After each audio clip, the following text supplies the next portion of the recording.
Welcome back to another episode. I'm your host, Mr. Green. And I'm your host, Noel John Tui. And we got Will Johnson in the studio, and this is Dark Side of the Moon. Let's get to it, motherfuckers. Will in the house. Will's in the house. So, Will, Yes. tell the folks who you are, what you do, and then we'll talk about why we brought you here. Well, for the first time ever, Stand alone, man. I'm talking about something that I really like because it's a very lonely existence. But I am the world's only Hawkeye fan in terms of the character. I think the show did pretty well, but basically, any chance I get to talk about Ant-Man or Hawkeye or Falcon or more of the street level heroes, I'm going to take it. So I invited myself on the show because I said, look, I'm tired of doing the Incredible Hulk. I'm tired of doing the worst Iron Man film. I'm tired of doing the worst MCU film. You do part three. Part 3 is the worst Iron Man movie by a long stretch. That's not only incredibly false, because it's brilliant. but you know, I haven't done it, and why I'm not invited because I'm also the world's only Iron Man 3 fan is a question. But no, Hawkeye is very near and dear to me, and I love the show. I think the show, it's been a great year for me for my characters because I'm a huge Falcon fan. I love Sam Wilson as Captain America as well in the comics. So I got to have a whole show about Falcon, and I got to have a whole show about Hawkeye. I mean, I could not be in a happier place as a nerd this year with Disney Plus shows. So yeah, Hawkeye is to me, like, I think one of their best, in terms of all the content that came out this year from Marvel, which I think maybe 9 or 10 things. I'm not sure exactly on the exact number. I think 5 shows and 4 movies, so 9 maybe. I think Hawkeye is up there probably with Spider-Man as the best. And well, that's tough because I love Shang-Chi and I love Falcon and the Winter Soldier. So it's really tough to pick a favorite, but Hawkeye's up there as a success to me. Yeah. In terms of a show. So thank you for having me on to talk about it. Awesome. When I rewatched Hawkeye for this episode, and I only watched last December, incredibly rewatchable show. It's pure joy. It's like, and that's what Marvel gave to us in December. They gave us absolute pure joy as nerds or comic book fans or MCU fans, because on the back of Hawkeye we got Spider-Man No Way Home, and like it's just pure the best type of fan service. That's what both of those shows were. Oh yeah, yeah. It's just like having Kingpin. And it can be such a thin line. They've got so good at it that we started taking it for granted. Yeah. I really do believe that. That we've started taking for granted. Like it's just like we've tasted caviar and then we're like, oh well, now everything needs to taste like caviar. And some poor fucker in the kitchen kind of went, well, that was fucking fantastic. Yeah. And he's just absolutely delivering. And now we're like, yeah, no, that's just what food tastes like. And I really do. Can I just do one thing that I said this to Vinnie even before you came on, Will, and long before we were recording,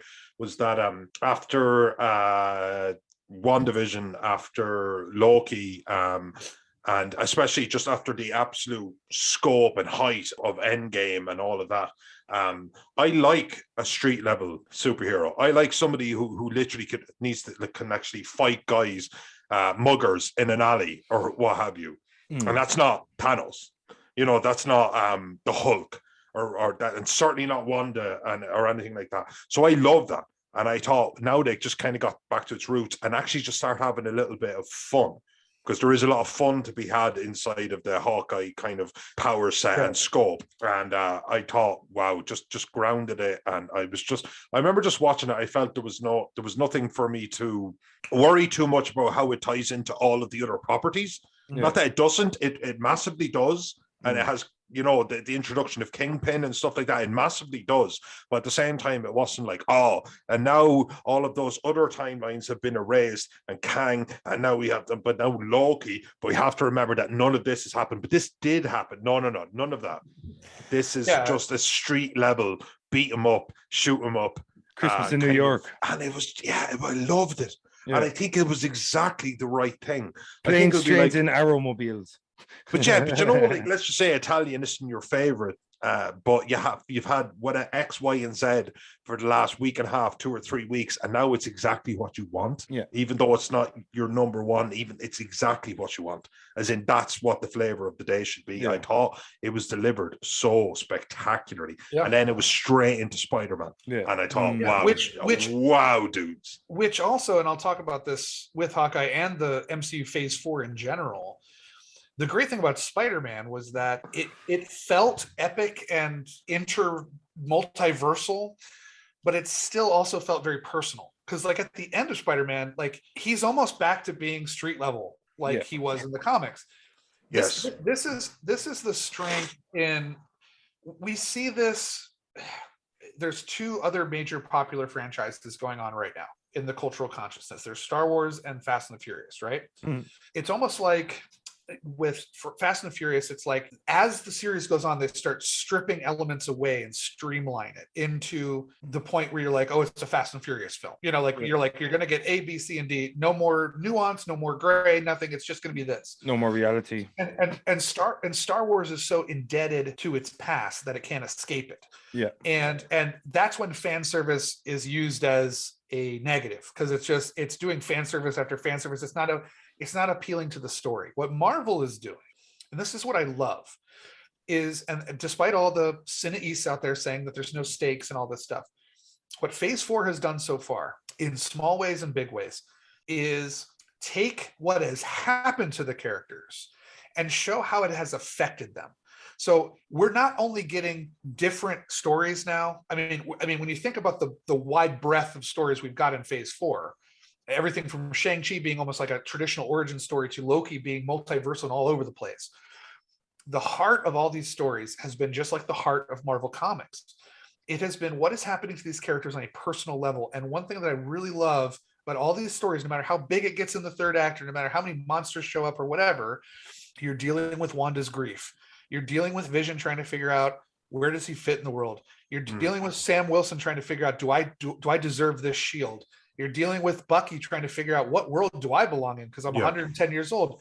Hawkeye dealing with the death of so many people and trying to balance family and being a celebrity hero. But it's both at the same time. It's both sides of the coin at the same time, and that's the hardest thing in the world to do. Yeah, I do agree with you there, because it's also this huge scope and this fantastical thing that is just essentially like opening up a fairy tale book and having it spring to life, right. and also kind of like saying, but like inside of that absolutely fantastical thing, and we all agree it is fantastical, is that a human being faced with that would have very human being reactions to it. Yes. Yeah.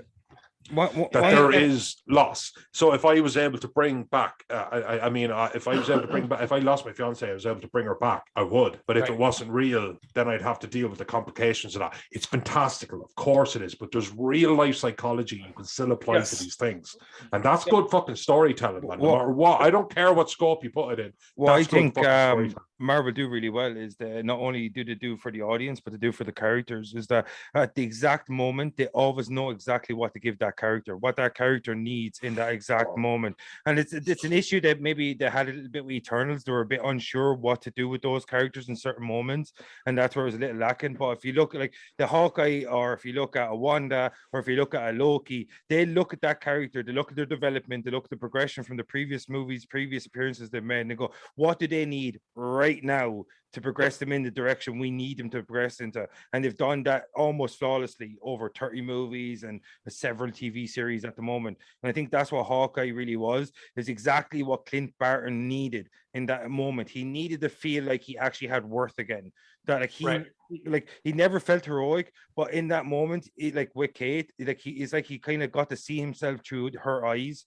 And that was the exact thing that he needed. He needed to feel like he actually mattered, and that his not only his actions matter, but like the fact that he can actually go there and he can actually bring good into the world still. And he is not like the Ronin. He's not his skeletons in his closet, that he still has a lot of good to give into the world. And that all kind of manifested in his relationship with Kate Bishop. And that's what I loved about that show, you know? Well, this is why I get frustrated when people say this is like factory assembly line storytelling. Yeah, I know, right? Because there's actually layers upon layers here. There's, I mean, not only do you have levels of trying to build a universe and matching what's released and what you said when. And I mean, there's that complexity. But like, for instance, there's like all this meta commentary going on too. Like, two things I really loved about the Hawkeye series, amongst many things that I loved about it. One is, in the universe, they comment on the same things from different angles, because in Falcon and the Winter Soldier, we have a scene where you have a black person who can't get a bank loan despite being a famous figure. He still gets harassed by police. He still has the problems that everyday African Americans have in America, right? On the flip side of that, and this is very apparent in Hawkeye, and I think they did this intentionally, is you have a white superhero who, everywhere he goes, he gets a free meal. Everywhere he goes, he gets a picture taken of him. Everywhere he goes, he is praised, even though he is, quote unquote, the least favorite Avenger. And then another complex story point is they take the real world discourse about Hawkeye, that he is like everyone's least favorite Avenger and no one cares. And they actually play that into his character development. Kate Bishop's like, you need better branding. You need people to recognize you more. You need this. Like, they actually take the audience expectations and use them to propel the storytelling. I mean, to me, those three things I just mentioned, universe building, commenting within your own universe about the different levels of celebrity and race, and commenting on how the public views your fictional character, that is very complex, intricate writing. I mean, that is something that takes a lot of brains and effort to put together. And so when people are like, oh, just another boring factory assembly line, I'm like, I don't think you realize the talent that has to go in to creating something like this on this level. I mean, it's an assembly line, but guess what? Assembly line makes your cars, and that helps you drive and get places. Like, it's not like an assembly line is putting together cars in a slipshod way and you're just driving clunkers down the street. Like, the fact that they are producing miracles of technology that get you from one state or one country to another in one day is astounding. Like, you know what I mean? Like, so we have to like flip the script a little bit on how we view these things. It's because when you say assembly line, people view it in a negative way. When you can say assembly line, you can say, well, because they make an assembly line, they usually have become really good at making things in that way, so like that's what I think. Like, if you want to say a Marvel is an assembly line, it's a top quality assembly line that doesn't make just one product. It makes many different products. It might use the one assembly line to make them, but it makes many different products and makes them, molds them in many different ways. Like, you look at like Eternals, and like that came out like a month before Hawkeye. Completely different genres, both superhero movies, granted, completely different genres. That's what Marvel does, and that's why I think superhero movies will last, because all the subgenres contained within the actual genre of comic book or superhero movie. And this is why, and I know some of my friends out there are going to get mad at me, but this is why I always talk shit about Age of Ultron, my least favorite MCU film. We talked about this in the Eternals episode. It was very reactionary, a lot of reactionary stuff. So they were not making choices for the characters that fit the characters. They were making choices that fit the audience expectation.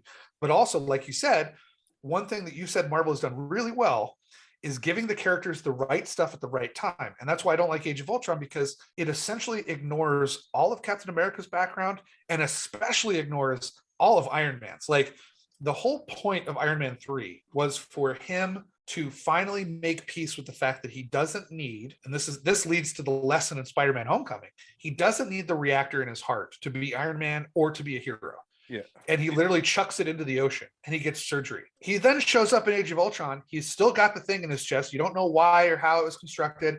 And they're just like, he's Iron Man. Don't worry about it. Like let's ignore that character development. Yeah. And just have him be Iron Man. And it's like, well, wait a minute. Like, this character has progressed from in his trilogy to a different place. And then you just ignored that. So when they've messed that up, they have messed it up. But I would say for the most part, yes, they have nailed it with this. And I think, instead of making Hawkeye, I mean, obviously the final episode is very action packed, but what I really loved about the show was this isn't about and Marvel has never really been about this. It's not about the suit and the skills. It's about the person in the costume. Yeah. And this show has Jeremy Renner, first of all, acting his balls off in ways that people don't appreciate. I've always exhausted in it too. I love that. I've always been frustrated with people that like loud, showy performances and assume that subtle, quiet performances aren't real, because he is not the quippy. He has some very funny lines, but like, he's not the quippy, perfect hero in this one. He's mostly frustrated. He's depressed. He's sad. He doesn't know what he's doing. He's kind of lost, even though he's got people around him. He's traumatized. Like, to me, like, that is some, like, it's so nice to see, because we've come so far from, and I'm sorry I'm talking so much, but this is why I think Marvel succeeds as well, is because when you look at a Tony Stark, you look at a Star-Lord, one of my all-time favorite characters in the MCU. You look at Mark Ruffalo, you look at Thor. Yeah. These are characters that feel things, they cry, they hurt, they actually have dimensions to them. And with Hawkeye here, it's like, no, we're not just going to show like him doing all kinds of fancy trick shots. Like, we're going to show how this character was a few. Well, definitely. Sure. But you know, it's that isn't the essence of what the character is. No. It meant. It kind of did like a better version of the character of him. It kind of did a better version of what Age of Ultron tried to do, was humanize him, like really show us what he really is about, and he's about his family. Like that scene with Echo, like when he takes off the mask, the Ronin mask, and he shows her his face, and he says to her, "I wanted you to see my face because I wanted you to know if anybody comes after my family, it comes after me." Like, I just love the intensity in that moment. That's Clint Barton. Like, that's not Hawkeye talking there. That's not Ronan talking. That's Clint Barton, and he's saying, "You come after my family, I will fucking kill you. I will set your world on fire. I don't give a fuck who you are. Like, you come after me, that's one thing. You come after my family, I will fucking destroy your world." Yeah. And I just love that moment where you kind of see what the man behind the mask, if you will, that you kind of really see what made Clint Barton Hawkeye in the first place. That intensity, you know, that real appreciation for human life and what the ones he holds dear. And that's what that's what motivates him. And that's what I love about it. Like, and throughout the show, because he actually becomes more attached to Kate Bishop, that she motivates him more and more and more. And that allows him to kind of get back in touch with the Clint he was before he was traumatized by Natasha's sacrifice in Infinity War. So like, I just think like you have all those kind of different elements, and like that shows you really what Clint Barton is. And I know Age of Ultron kind of tried to do it, but I felt a bit shoehorned in, and we lost a lot of valuable screen time in an ensemble movie that's supposed to be really about the epicness of the scale in terms of when you compare it to the other Avengers movies that preceded and came after it. It's the weakest one by far because there's a little bit too much focus on the wrong things. But if you look at this here, the character development they did with Clint Barton, and to show his relationship with his wife, played by Linda Cardinelli, and to show that how he's traumatized by the death of Natasha, and you see his budding relationship with his kind of new protege, and it shows you all the different elements of the character, that he feels love, he feels loss, but he's also open to kind of sharing his knowledge. And as I said, he's battle worn in a very physical way. I think it's worth not to interject on your stream of consciousness there, because I think you're spot on. But he's actually also battle worn, unlike a Hulk. I know Hulk's whole arm thing, but like unlike a Hulk who could have a building drop on him, he's battle worn. Well, Hulk's battle worn in his mind. I think people have to remember that about Hulk. I'm just saying, but he actually is, and it was very funny the way they said, "What happened to your hero?" It was a great little montage. You know, the Benny Hill music you can always put in. But I love that, and my fiance Hassan watched it, and she always just said that she wasn't a big fan of Jeremy Renner. She's not as big a Marvel or she's not as big as nerd me in horror terms. Actor. Yeah, in horror terms, she'd probably even leave me in the dust, and I'm a huge horror guy. But she was just like, "No, I don't really care." And I said, "Look, I really think you should watch, because I honestly, God, think it really grounds the character." Yep. And it does, you know, as in you have to watch it to really appreciate. Yeah. But I always thought that this was his chance to act and not just be like a wisecracking. Like you said, you made a brilliant point in our last podcast, Will, was that they made him like they didn't know what to do with his character, so they made him mindless because of Loki or whatever in the first Avengers film. And then you could use his power set, his skill set for great action pieces, which is inherent. Make him a top level henchman. Not develop the of course, but not develop the character. Yeah. And you would have a built-in mechanism to do that. And but this, they just built it and built and built it. He was tortured. He was watching that play. I always thought that was great. He was looking at Ant-Man going, he wasn't there. He wasn't there. That was great. Yeah, absolutely. Yeah, for sure. And then all of a sudden you just realize that he was just kind of like aging out Avenger. And even when he did the LARPing. Yeah, that's amazing. No, of course, he was absolutely laying waste to dudes, but like it was actually like a really cool Marvel action scene in this weird kind of way. Yeah. And I thought it was just in this really endearing, lovely way. And nothing else. You'll never see it again. That was such a unique storytelling device that only Hawkeye used. And I also thought it was I guess you could say sending off that I think Cliff Barton deserves, especially when he's the only Avenger that was like, he'll be back. Well, he's not. I think he was left. Back. Yeah, he'll be back. But like, he's definitely. Well, a torch was passed. I mean, you're not going to fight me on that, are you? No. A torch was definitely passed. Even though he'll be back, I think they kind of hinted that she'll be the next Hawkeye, because at the end she's like Lady Hawk. Do you think so? Yeah, but you know what I mean. Though she was like Lady Hawk, Lady Arrow, and he goes, "I've got a better idea," and the word Hawkeye literally comes up on. Yeah. Oh yeah. No. It's Hawkeye. Yeah. And this is, and we were talking about how they managed to make a big universe but keep it personal, and they've been slowly but surely building the Young Avengers this year. I mean, you've met Wanda Maximoff's kids who are Young Avengers. You've met God, what's his name? Do they still exist? What's that? They don't exist. Do they still exist? Yeah. Well, yeah, because you hear them at the end of at the very end. Sorry, even as I asked the question, it was just that mom, and you're right. Yeah. It was the very last second. Yeah. And then you meet I can't remember his name in the comics. You might know Noel.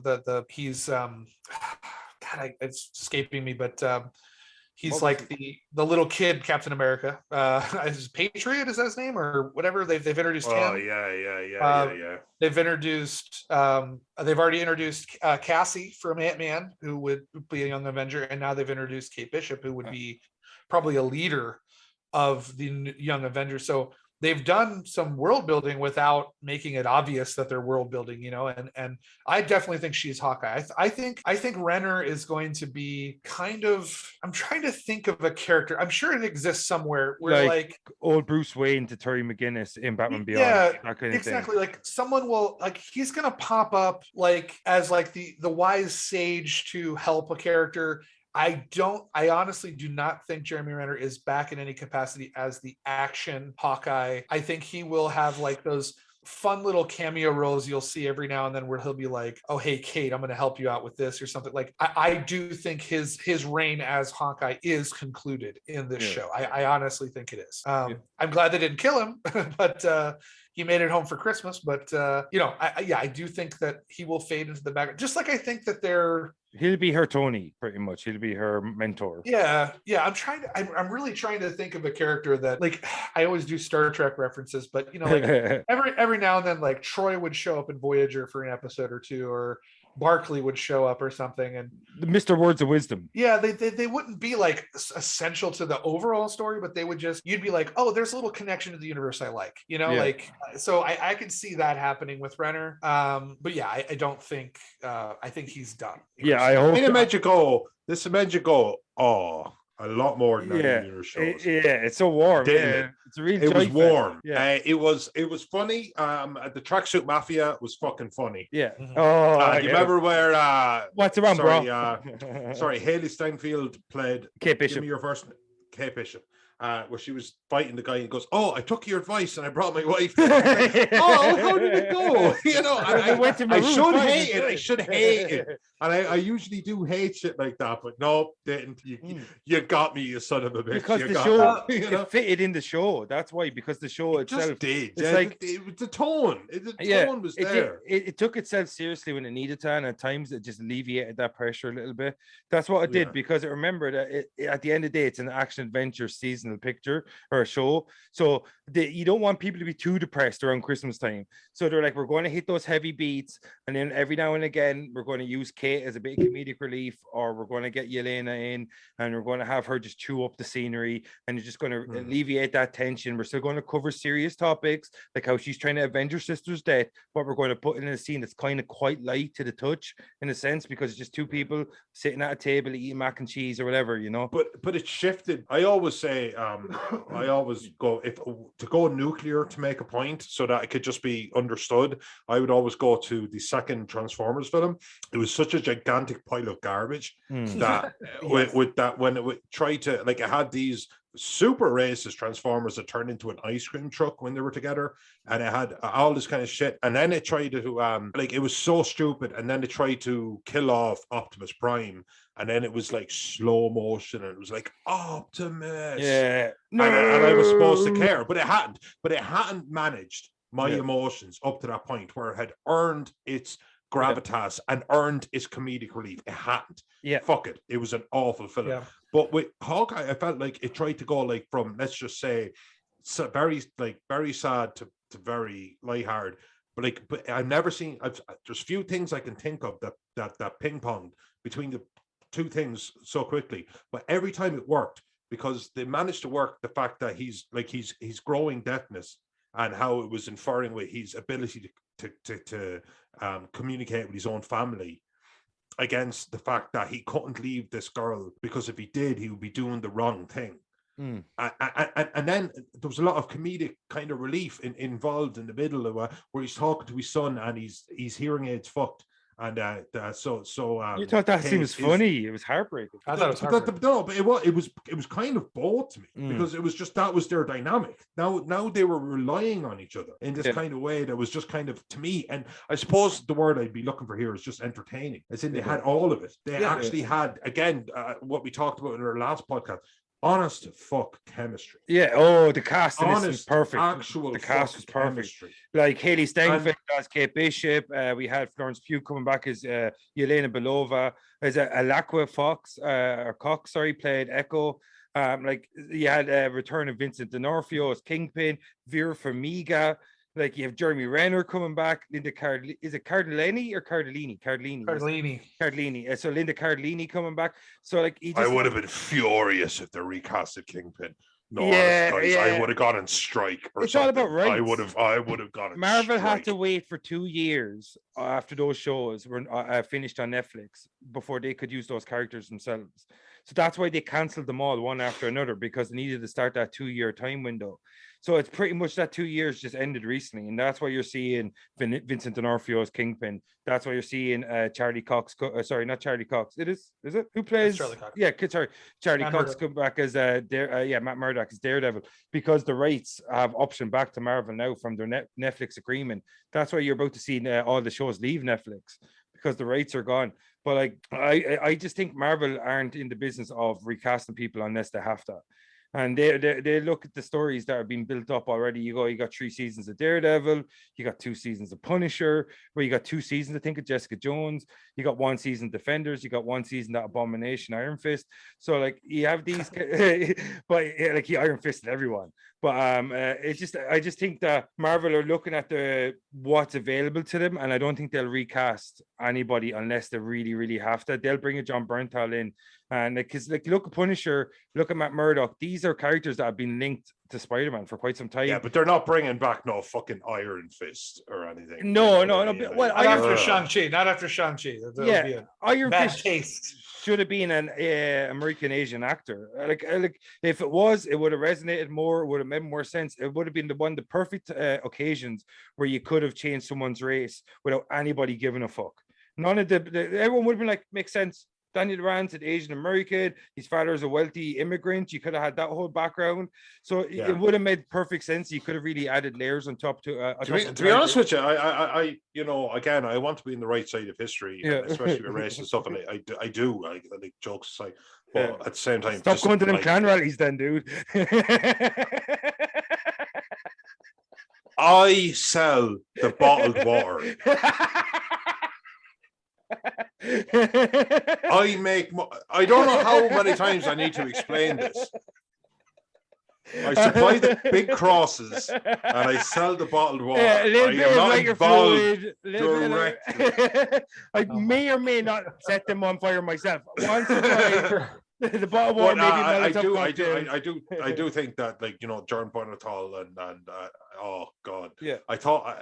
I just can't get over how well Marvel do everything, because I honestly, God, like I said, I needed a street level show, and then I needed it to be funny, but I also needed it to matter. I didn't need it to be a complete and total piss take. Yeah, and it was all of those things and more. Yeah. It just was. I will again, so I'm not just like literally sucking its dick for the entire fucking podcast. I picked up on basically everything as it was going along. I knew that Kate's mother was going to turn out to be the bad guy. I knew that the stepfather to be was probably not as bad as he's been led, although I didn't fully get that. He was too comedic to be a villain. He was eccentric and weird as he seemed. There was nothing more to him than that. And I felt Kingpin was coming in.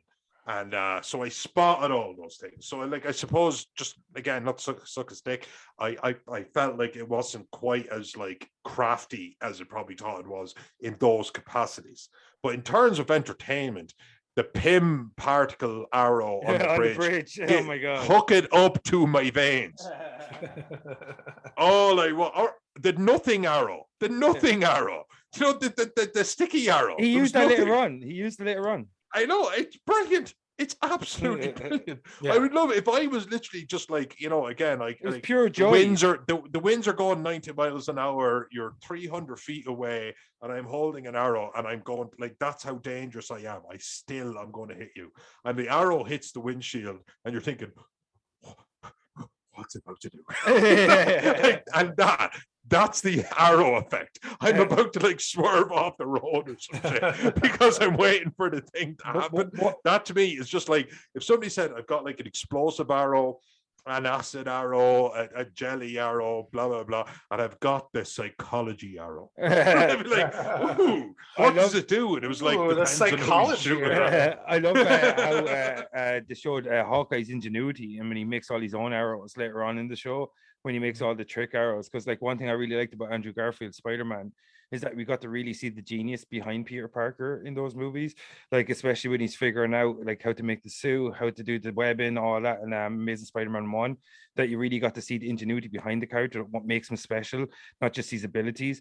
Like Hawkeye is not just good with a bow, that he's got like a real genius about him too, like the way he constructs those arrows. He like looks at the situation and he goes, what will I need? If I'm going into a building, what are my enemies going to be like? What way am I going to counteract their strengths? And that's what I love about Hawkeye, because people don't realize how strategic he is, because in the moment he'll go, well shit, I need this arrow, I need this arrow, I need this arrow, and he's like, oh shit, I'm about to go off the side of a building, what arrowhead do I need? You know what I mean? Like, so great with the first Avengers, he had that, like he had a trigger button on a bow, which again doesn't need a trigger button, but he actually like 1 2 3, and that was his, you know, whatever arrow was called. He was changing the quill. And again, do you forget that he was kind of close to their Batman character, as in the guy that could drop in and more just like Green take Arrow. care of business.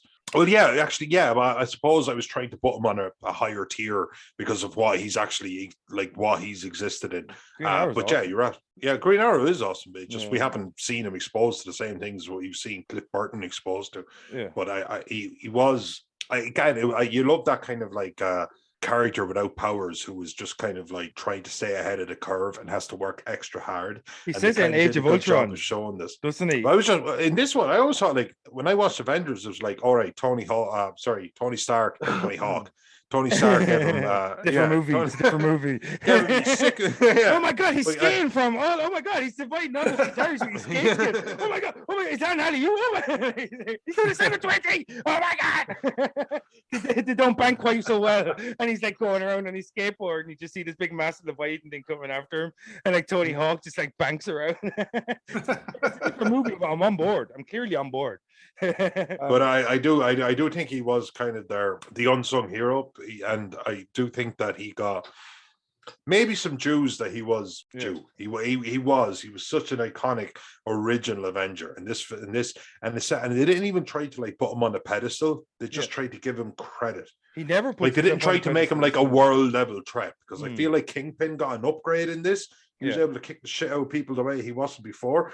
But Jeremy Renner was just, wasn't he? Yeah, but Jeremy Renner was genuinely just executed better. And again, my favorite scene of the whole thing was the LARPing. It just genuinely was.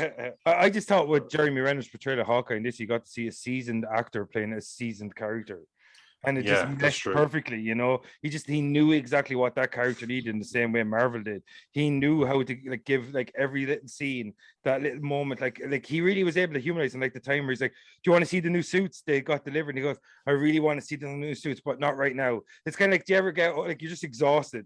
You're just like, "I really want to do it. Just let me just close my eyes for a second." I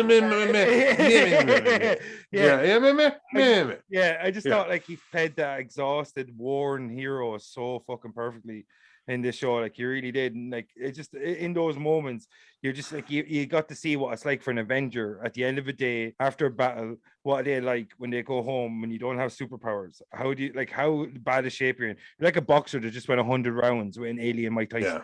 You know what I mean? If I could make a comment real quick on that, what you're talking about, it's another next point, please. Sorry, Will, go ahead. My name is an asshole. But another criticism we get in the industry about Marvel is that the only reason why the actors do these kind of things are paychecks, right? That you hear that all the time. Like when Ethan Hawke recently signed on to Moon Knight.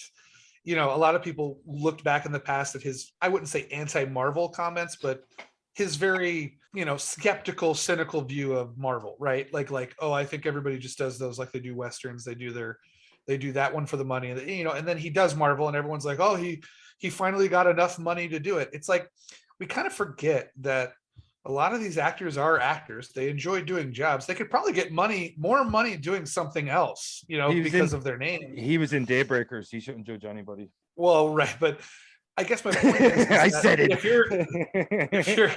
you're a great actor, right? Like, why wouldn't you want to play a role like Hawkeye at this stage? Like, he should be allowed to change his mind as well. Ethan Hawke. Back to your point, he should be allowed. Exactly. That's what drives me nuts. It's always like, oh, they're just in it for the money. All these big stars, like they're just cashing that Marvel paycheck. And I'm just like, have you ever really stopped to think about maybe the fact that these characters are intriguing and they actually mean something to people? Like, that's the thing that I think made Jeremy Renner keep coming back, is because he was really pissed about Avengers 1. I remember in interviews, he was like, I didn't sign up to be a zombie for 80% of this movie. Like, I wanted to be this character. Did he really say that? I won't be as involved as, Yeah, he was like, I signed up for a character, not this. Yeah. And then they overcorrected a little bit too much.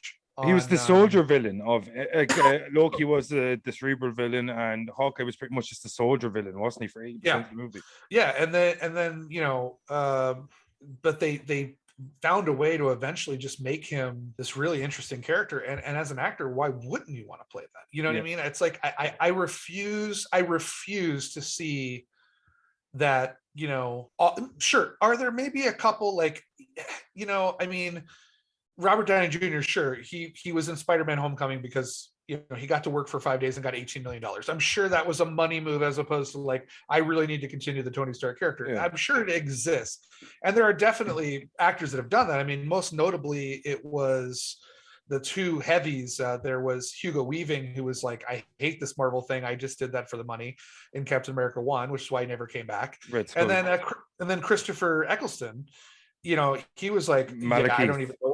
Yeah, I don't even know why I'm doing this. It was just a payday for him. It exists, yes, but like you just don't see this kind of dedication. I mean, we've definitely seen actors. I was just talking off mic about, I watched the 3 Rush Hour films, there was Chris Tucker was a rising star when Rush Hour came out. Jackie Chan was trying to break into the American market. They had an unexpected hit, that made $300 million off a $30 million budget. They made a sequel that was better than the original, but then they waited 7 or 8 years and they made Rush Hour 3, which was very clearly like, let's just get the gang back together and make the laziest moneymaker we can make. They're not even trying. Not even Jackie Chan is trying in that movie, which it's like Ocean's 13. Unlike him. Yeah, it's you can tell when someone's phoning it in for the money. Like Bruce Willis in the last 10 years. Nobody phones it in better than Bruce Willis. He's incredible. Exactly. Like, and I don't see that with these Marvel films. I actually think they want artists in these films, and they get artists and they give them characters that are worth playing.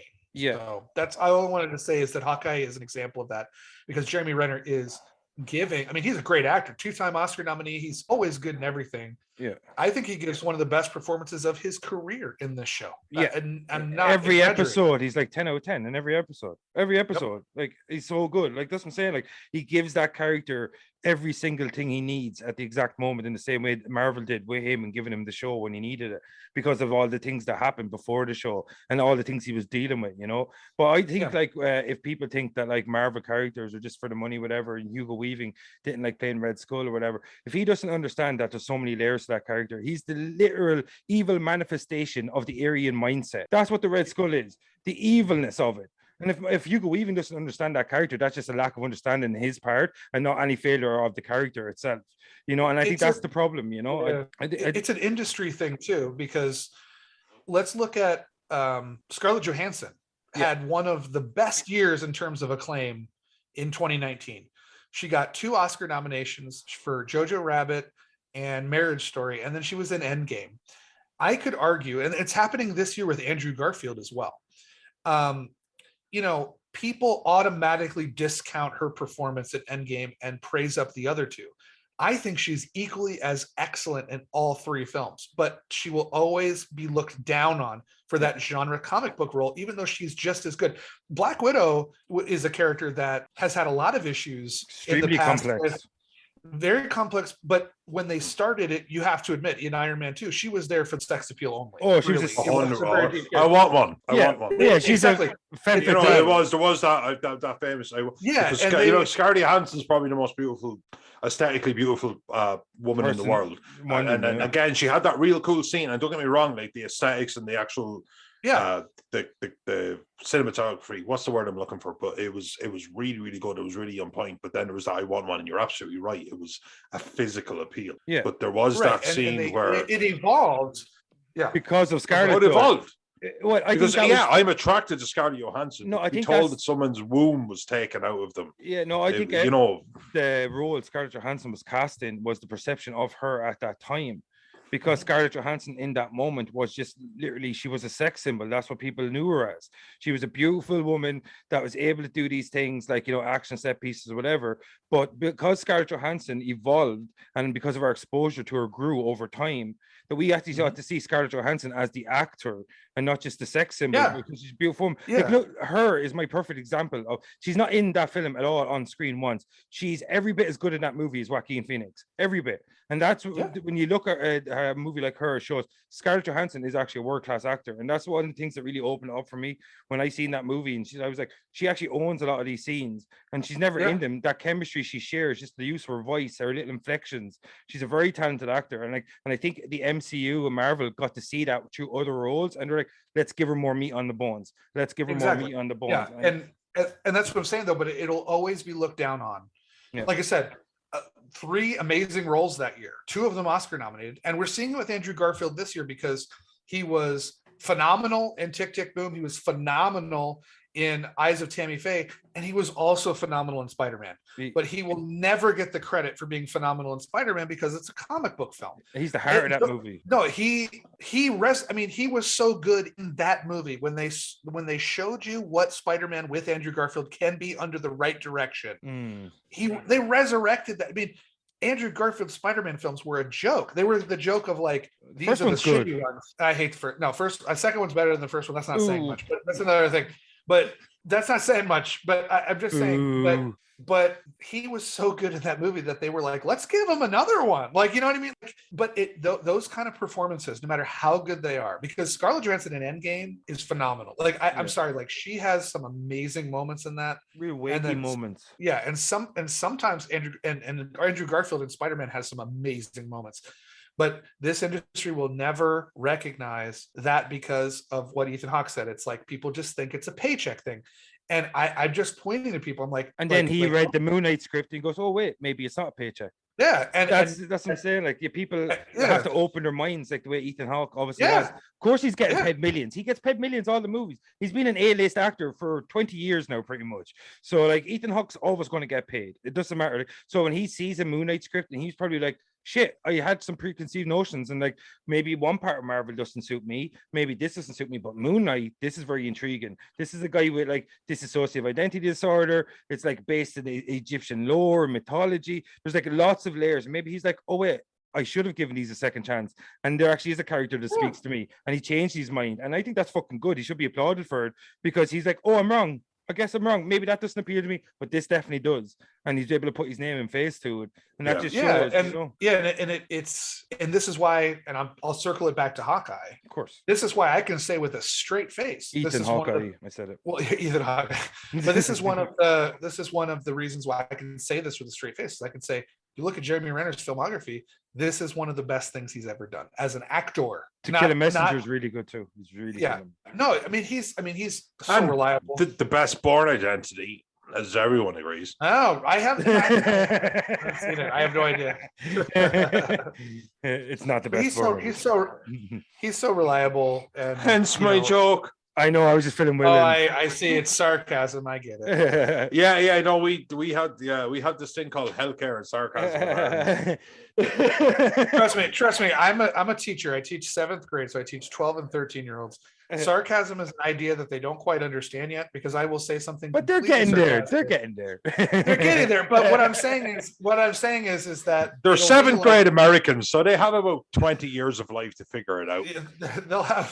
They have Noel making a sarcastic joke and then Vinny explaining it. That's my life every day, because I make a sarcastic joke, and then you have a student that will be like, that's not true, Mr. Johnson. That's actually this. And I'm like, I know, that's the point. That's the sarcasm. I question. Yeah, you see those things like I just want to throw one thing to you, right? So we looked at like the performances. We talked a little bit about Kate Bishop. We talked about Haley Steinfeld. We touched a bit about Florence Pugh, Lynn Belova, and how the casting was a real backbone of Hawkeye. And what did you think of like the progression we got to see with Kate Bishop, her origin story during the Battle of New York, and we got to see Yelena Belova's return. Florence Pugh, I absolutely love Florence Pugh. I could look at her all day, not just because she's beautiful, because she's fucking so charismatic. She's just the way she interacts with the camera. Like I mentioned about Salma Hayek earlier, there's just something about certain actors, the way they interact with the camera, that is like they're looking directly at you or something, and it's like they're hypnotic. Like, you know what I mean? Well, and on the shallow side of things, this is one of the, for me as a straight male, this has to be one of the hottest casts of all time for me. I mean, like, because it would just be like, oh, there's Kate Bishop, I have a massive crush on her. Oh my god, there's Florence Pugh, I have a massive crush on her. Oh, Vera Farmiga, she's so beautiful. And then Alakwa Cox, is that her name? Alakwa? I think so. I haven't heard this spoken. Echo. She is so gorgeous. Like, the whole she's show, so intense. Echo's so intense, though. She really is. Yeah. Like that's what she said about the way she interacts with the camera. Like those screenshots where she talks about her father said to her, watch people, watch what they do. And you can actually see her conveying that every single time they do a close-up, where she's constantly breaking people down. Like when she's talking to Kazi, she knows within a moment that he's guilty. She knows from she's looking at him, and she's like, because you can see the look she gives him. It's like she's looking right through his bullshit, and that's what she does. That's what I love about it, and that's when she realized. I went to the toilet. Did I come back into the past? But you know that's when you know that she looks and she sees Clint Barton when he shows her his face. He takes off the Ronin mask, and she sees that he's actually telling the truth. Because she can see through the bullshit, the inherent bullshit of the world. I love it. He actually evolved his signing, you know, as in he had enough respect for it as well, that he had literally just improved to the point where he wasn't like as fluent as, and it's can we all agree it's a very beautiful thing when somebody is just free flowing. ASL, sorry. Yeah, like it's amazing. Millicent Simmons in A Quiet Place. It's so beautiful when you actually see it in free flow. But at the same time, he was there was a point earlier on where he kind of goes, me want cookie or something like that, because he was only recently hearing impaired and he hadn't learned shit, and it probably didn't need it to the degree that she did. Obviously, it was a little fuck you as well, you know. And then it was him. He actually explained to her that he had got the call that you know, that he knew he was going to be there, and I always thought that was again a very pertinent scene. again, I think if I was to run the scale for myself personally, it would run between the second Transformers film and maybe even this Hawkeye series for a Dark of the film, Moon, for I think, something is the second one, that wasn't it? for something that was an elastic band of emotion, yet one thing failed so epically that it's my barometer, to one thing that succeeded so epically that it's my barometer. And I do. Every time I feel like they were just being goofy, really, really goofy. And now shit matters. Like now somebody's lost somebody. Now somebody is carrying pain, and I care. And I'm like, oh man, that's hard. It's hard to do. There's only so many times that somebody can like run that gambit, but this did it extremely well. And again, they had those lovely moments, like what Vinny was talking about again, when he when he reveals himself, because he wanted her to know that was him. I always thought that had a huge amount of gravity. And there was so many jokes that got us there that it's not that you would think it should be a bit comedic, but it's not. It was able to do it. And again, like, you watch Everyone Loves Raymond, it's a comedy. It's a comedy. And if you watch like, CSI or something like that, and don't get me wrong, there's some sarky comments, but it's not. It's serious. And this was able to, and that itself is storytelling. That's amazing. It's craft. It's craft. It is. It just is. This is why I'm saying it's not fair to say assembly line in a negative context, because it takes skill. No, it's not. No, it's not. I agree with you, Will. 100% with that. It just takes skill.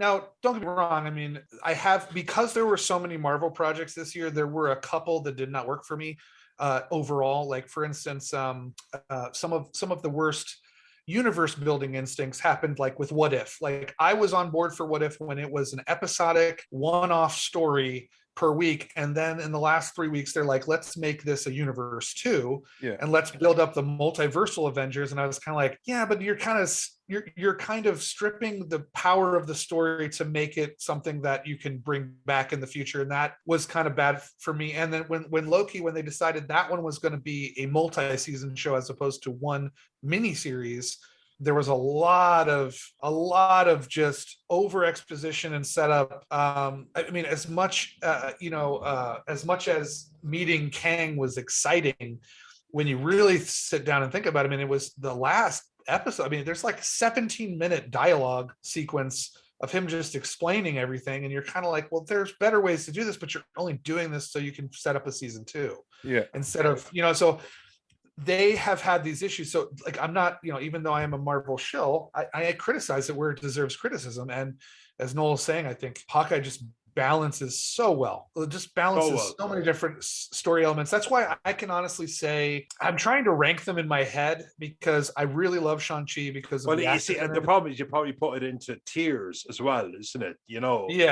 For sure. And I guess the only tier that really matters is how much you loved it overall. Like stop getting into compartments. Pure enjoyment. And how much did you love? Pure enjoyment, and like stop compartmentalizing it, just to keep it simple. It was kind of like Marvel knew what the world needed at that exact moment. They're like, this is what we have for you in December, this time of the year. Everybody for the past 2 years in lockdown, whatever, Corona, and they're like, you know what we got for you? We got you 2 big fucking Christmas presents, and there's just gonna be a lot of shit's gonna be wrapped up in here. But when you open them up, you're gonna feel nothing but unbridled joy, and that's what Hawkeye and Spider-Man No Way Home were for me, I think. Yeah. So I guess not comparing. Then I guess I would go Spider-Man and Hawkeye were the best products they put out in terms of having the least amount of flaws. Because as much as I love Shang-Chi, there is some origin story elements that are a little predictable. And then Falcon and the Winter Soldier, I think, could have been effectively 4 episodes instead of 6. Yeah. So I can say maybe on a craft level, I'd go Spider-Man and Hawkeye were the most successful entertaining wise. I mean, because even Falcon and Winter Soldier, which I adore, and the final episode, I literally was like running around my house screaming when they reveal, he's Captain America, There were some tonal things or not tonal things, but there were some pacing issues here and there. And Shang-Chi is the same thing. Like, you kind of knew where everything was going. There were some surprises along the way, but there was felt the downtime when it was there, didn't you? Really? Yeah. So I would say in terms of execution, I think Spider-Man and Hawkeye are almost on the same level, which I think some people would be like, what are you talking about? But they are, in terms of character development, impact, stakes, emotional delivery and the craft of the storytelling, those two, I mean, stood up amongst the 10 projects this year that came out, or last year that came out. So I think so we're kind of all within a shared mind when we look over Hawkeye. We've all seen the same strengths, we've all seen the same key elements of the story, the character development, and all the different progression. But before we get the fuck out of here, Will, because you've got a big game to go watch, I just want to ask you, like I always do, I just want to talk to you about the things that I think are really important in superhero movies or superhero shows or content is the set pieces and the aesthetics. And I think Hawkeye nailed both of them. But what do you think? Yes, action wise, well, I do remember there being a lot of criticism that the first episodes are slow, which always pissed me off because it's called character development. Like you don't need an action set piece every 15 minutes, but what that does, like a 4-hour movie, give them time, you know? Yeah. So what that does is those first 2 episodes, which are very action light, they, instead of giving you like 4 scenes of mediocre action or middling action, it gives you that amazing chase sequence, you know, in the 3rd episode where, you know, you're going all over the city and you've got arrows all over the place and trains and blah blah blah, like, and then of course it builds up to, you know the people will say it's the typical 3rd act battle, but like that scene it's central in NBC, I think, what is it, what's it called, I can't remember the name of it, but you know, where they film SNL and all that stuff, the NBC place. Oh, Rockefeller Tower or Plaza. Rockefeller Plaza. That is so fucking awesome, man. I mean, you've got people jumping out of buildings. You've got, as Noel was talking about with Foot Clan, you've got like 39,000 bros. You've got seven battles going on at the same time. Like, Russian Jon Snow. Yeah, it builds up its action sequences. It gives you quality over quantity, and I think, you know, and that is the best part, because I know there's a couple of little things in between, but for the most part, there's 2 major action set pieces in this that are phenomenal, and they're great. And then in terms of costumes, you know, the playing with the idea of branding with Hawkeye, you know, and you know, like, you're never really going to get an outfit with him. It's kind of like the X-Men. Yeah. Like you're never going to be able to pull off a yellow suited Wolverine. You know what I mean? So, you know, they did the best they could, and it actually fit in with the LARPing / Kate Bishop's kind of childish ideas of what a costume is. Cause like, yeah, Hawkeye's costume, even though it's comic accurate at the end, it's a little silly. But he knows it's silly. He's giving her a mulligan, just going, okay, I'll do this for you. You know, in terms of Kate Bishop, I mean, she looks awesome. Like her outfit is realistic, but also comic accurate, like perfect blend of sticking to the source material while also making it cool and applicable and useful in society. So, and then there's really, I mean, perfectly, doesn't she, Hedy Steinfeld? Oh, she's amazing. She's just likable. That's all she needed to be. Ridiculously she's just likable. Yeah. Well, and I have 2 criticisms. Not criticisms, but like, for instance, like Hailee Steinfeld, naturally just a very beautiful girl next door kind of, like, you, like when I see her like in Hawkeye, I can see someone like her existing in the real world. You know what I mean? Like I can see her. She's also literally stunningly beautiful girl. Yeah, she's very beautiful. But what frustrates me a lot is, like, I follow her on Instagram. She'll do the glamour thing where she'll put on loads of makeup and, you know, fancy clothes and stuff, and it just doesn't suit her. Like, she is so much better natural, like a natural girl. Like, I have no comment on her looks. No, so I mean, she's gorgeous, but I'm just saying, like, what makes her so appealing is she feels real. You know what I mean? The one thing I will say about the costumes, we talked about this off recording when we were doing Eternals, is when she puts on the Ronin suit, it looks like Spirit of Halloween, like crappy, like Ronin suit you would buy at the supermarket. You know, like, it does not look right. And there's no way, like, if I am the Tracksuit Mafia and I see that Ronin is back and I see that, there's no freaking way. I'm like, that is clearly an imposter. There's no freaking way that's Ronin. So that stretched my belief a little bit, because they could have done, I mean, I get it. He's a bigger person. Yeah. So like, she's wearing oversized clothes, but the fact that I had to buy into the fact that everyone thinks Ronin's back when you clearly have a girl who's about 100 pounds lighter, taller, and thinner, wearing this baggy outfit. It was a little too much for me to believe. She could have had the similar, like, remember in Spider-Man when he puts on his suit and it's baggy and he hits a button and it tightens up on him. Like, she could have easily done that. Like, the technology's in the world. They've already shown it. Like, yeah. She could have easily done that. Like, but Noel, what did you think of the action and suits and shit? Action, absolutely superb.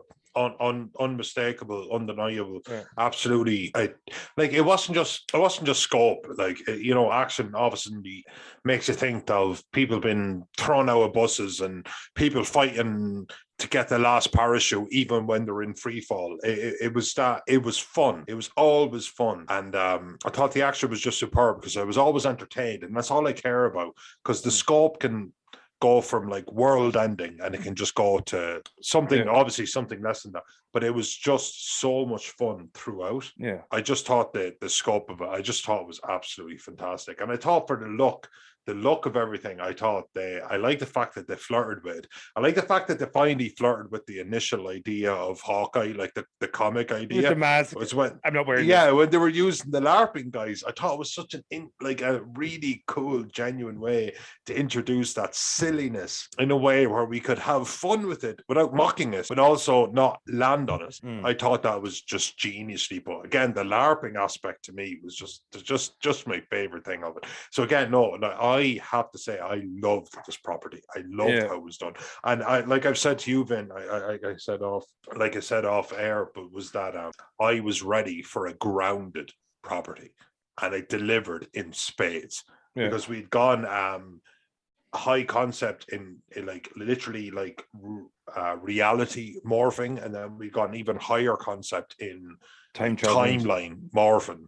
And then we were like, well, where do we go from here? And it was like, wait, why do we not just go back down to ground zero? Why not? And I was so ready for it. And I'm actually grateful to the property.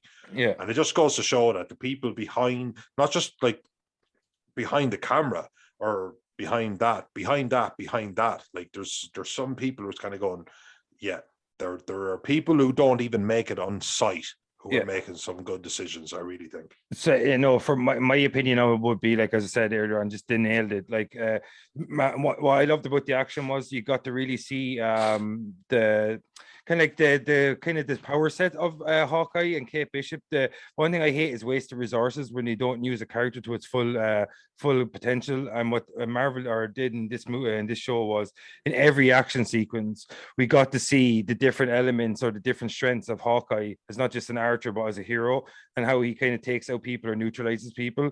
That's what I loved about it. And I loved the suit at the end. We finally got to see him in the purple and black, the kind of comic book accurate kind of suit, like, but so, and not only the aesthetics of Kate Bishop and Hawkeye, their own suit and stuff, but I love the look of Echo.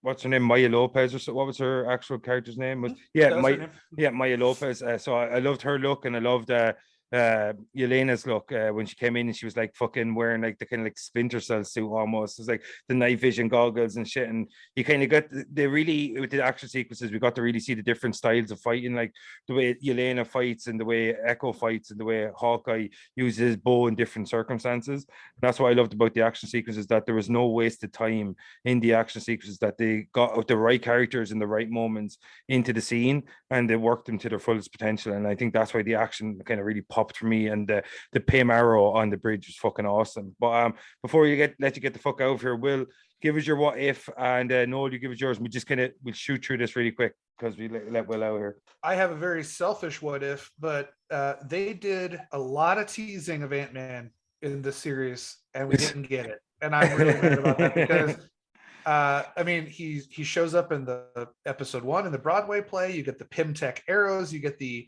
Ant-Man on the street. Like, there's a lot of Ant-Man in this movie, and they are once again real life coming into the fiction. Like, Jeremy Renner and Paul Rudd were on the press tour for Endgame together, and it was just always fun. Like, they just always had a great time. So I was hoping to see that chemistry on the screen, but we didn't get it. So that's my what if, is just throw me a little Paul Rudd in there. Just give me like 10 seconds of Paul Rudd. That's all I want. Paul Rudd. Noel. phrase the question to me again? We're talking about our what if. Yeah, you got distracted. Yeah, I got distracted by Paul Rudd, and it just made me think about all the Paul Rudd thing.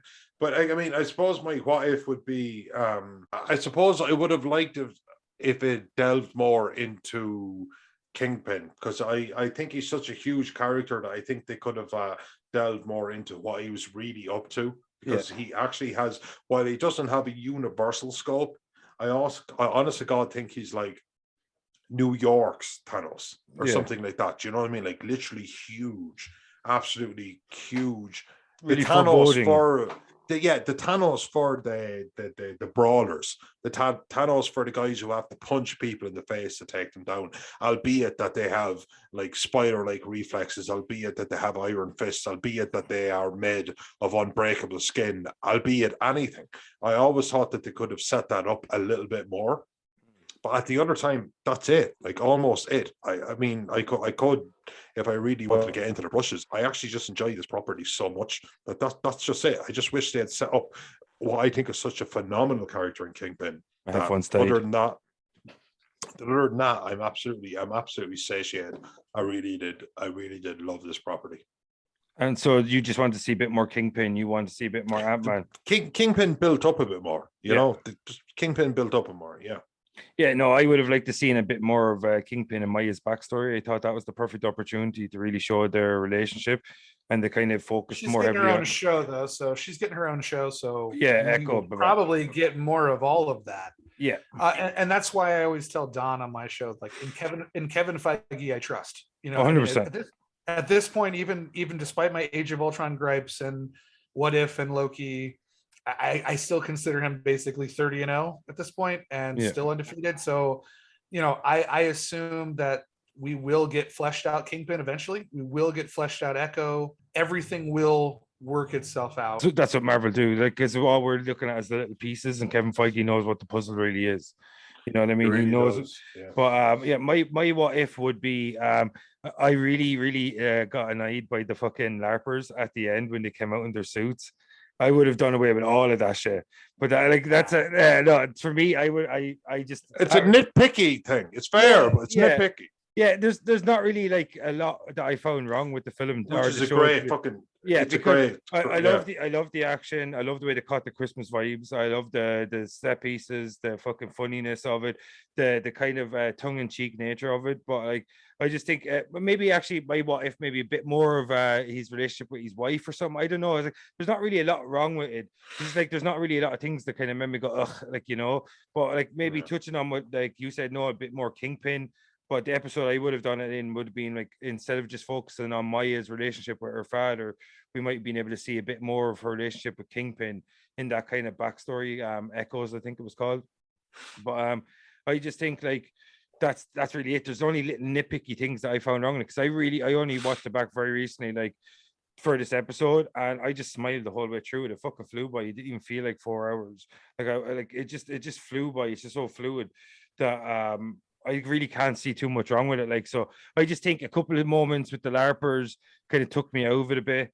Not the LARPing itself, but just the LARPers at the end. I thought they were a bit unnecessary. That gave you the best line though. Like I laughed and rewound it twice. Is they come out and it's ridiculous. And you got Jeremy Renner stuck in a Christmas tree, which is also ridiculous. He goes, we're all gonna die. Yeah, like that's a great line. Like it's just like they even in the nitpicky part, they still find a way to redeem it by being funny as hell. You know? Yeah. I just think because like I think the biggest gripe would be maybe a little bit more Kingpin. But like outside of that, the nitpicky things for me would be the kind of the only gripes I had with the show, because they gave every character sufficient screen time for them to be developed in the way they need to be developed in the show. So we knew all their motives and all the actions they took. So like that's usually the big gripe I have with things when chemistry's not there or things aren't fleshed out correctly or if they missed out in the action. But all of those things are actually the strengths of the show. And so really the nitpicky things kind of that moment with the LARPers kind of took me over it, even though Jeremy Renner saved the scene and you said like we're all going to die, like, you know, and that's kind of like what Hawkeye does in any moment. He kind of looks at it's kind of like an Age of Ultron. He's like, none of this makes sense. There's robots out there and I'm a guy who got a bow and arrow. None of this makes sense. And it's like he's the kind of what the audience feels in that moment where he just kind of looks at a kind of event or whatever's going on. He just goes, what am I doing here? Like, I'm a guy with a bow, you know. That was actually the catalyst of the show. Yeah. What Kevin Feige said, he said that scene in Age of Ultron was the reason why they decided to make a Hawkeye show, is because it had that element of what we've been talking about. Yeah. Grand, epic fantasy with a grounded approach, you know, so indicative of why this series exists in the first place. Yeah, so my what if would just be the little nitpicky things that kind of took me out of the moment and big, like, so because I found very little wrong with it. So what is your best and worst? Will use Noel, mine, and then we go out here. Start with me. Go ahead. No, yeah, please. My best and worst would be best. Wow, I actually love this so much. I think the best property might have just been the dynamics between Kate and Cliff. I just thought the passing of the torch may never be done as well. Yeah, it was just absolutely spectacular. And even worse, I like this property so much that I even feel bad about like going worst. I feel like there's not much to really, really shit on. But I suppose I would have liked to have seen more of. I remember to just randomly introduce the fact that he's able to make his own arrows, and I found that took me out of it a bit. It was like, really? Made perfect sense to me. Did it? That he was able to make like jelly arrows and shock arrows and absolutely he didn't make the jelly arrow after he made arrows. He had that before he made his own arrows, I think. But do you think he had the capabilities, or that because like Iron Man's whole thing was that he had an IQ of about 500, ergo his power. I always remember when he sat there, I was kind of going, I would have liked if he had evolved them. I didn't think I think his whole thing was that his skill level was introduced to a military complex, and he tried to use that for good. Yeah, no, that was the only thing that took me out of it. It's a small complaint. Yeah, no, I think it made sense to me about the arrows, because like if you're in a situation, he's constantly having to adapt to his environment. So imagine if he's been doing that for 20 years, like he said, like the last 20 years, my whole job was it's kind of I like that when they show the ingenuity. Not the pin particle arrow, for example. Like, you wouldn't be able to say, right, this obviously calls from a pin particle arrow, and I can make one of those. Because to be fair, they never set it up that was the case. We already had that just anyway.